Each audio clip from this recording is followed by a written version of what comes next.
બેન તમારું નામ શું? મારું નામ જયાબેન વિઠ્ઠલભાઈ સોલંકી. ક્યાં રહ્યો છો તમે? અમે અહીંયા શમશાન પાણી કૈલાસનગર, કયું ગામ? રામજોધપુર.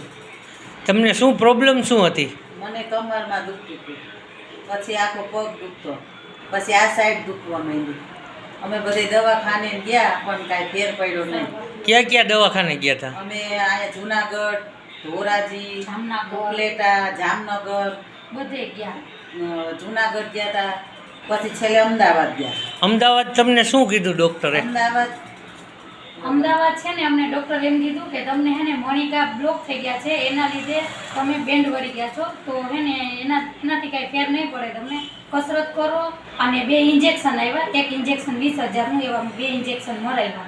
પણ મારા મમ્મીને કાંઈ ફેર ના પડ્યો, ખાલી ઇન્જેક્શનથી હે ને ખાલી આમ સીધા થયા, બાકી દુખાવો તો એવો ને એવો. અરે તમારા મમ્મી કમરથી ત્રાસા થઈ ગયા હતા? કમરથી આખો આમ એક બાજુનો ભાગ જ આમ આખો આમ ત્રાસો થઈ ગયો, એક ઊંચો થઈ ગયો, એક બાજુની સાઈડ નીચી થઈ ગઈ, એટલે 1 સેન્ટીમીટર એક પગ ઊંચો થઈ ગયો હતો મારા મમ્મીનો. 1 સેન્ટીમીટર પગ ઊંચો થઈ ગયો હતો. પછી તમને ઓલા ચપ્પલ આપ્યા હતા હીલ વાળો એક પગમાં? મોજડી કરી દીધી હતી. અને બોક્સર આપ્યું. આ ભાગ આમ ઊંચો હોય ને રેવલ આવે ને એવું પહેરવાનું આપ્યું. કેટલા વર્ષ થયા તમને આવી તકલીફ થઈ ગઈ?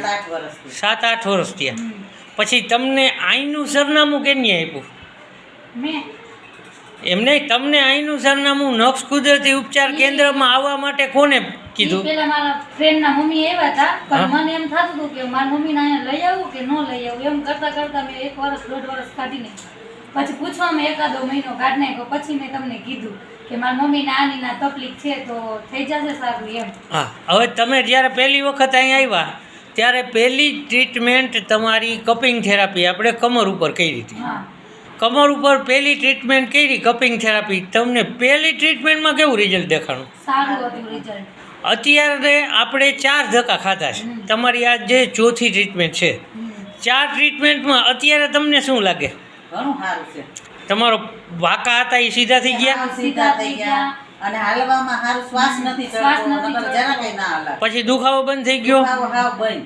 તો તમને અત્યારે પહેલા કરતાં અત્યારે કેવી મજા આવે છે? હવે મજા આવે. દુખતું હોય ના દુખે મજા ન આવે. નકર તો પેલા શરીર ઉતરતું જ નહીં, ગમે એટલી કોશિશ કરતા તો શરીર ના ઉતરતું. પછી તમને ઓલું 10,000નું ઇન્જેક્શન દીધું ત્યારે ન્યા ડૉક્ટરે અમદાવાદ વાળાએ શું કીધું હતું તમને? ન્યા એવું કાંઈ નહોતું કીધું. એને તેમ કીધું હતું કે તમે ઉપાધિ ના કરો, શરીર તો તમારું દવા પીશો ને.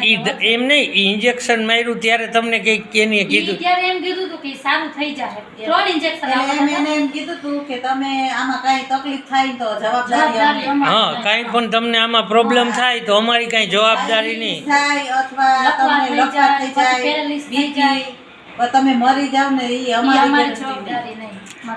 તો અત્યારે તમે હાજા થઈ ગયા, તમે સીધા થઈ ગયા, તમારો દુખાવો બંધ થઈ ગયો, તો અત્યારે તમને હવે જીવવાની એમ લાગશે કે મજા આવશે એમ? નકર તો એવું હતું કે આ નકામી જિંદગી છે. તો બસ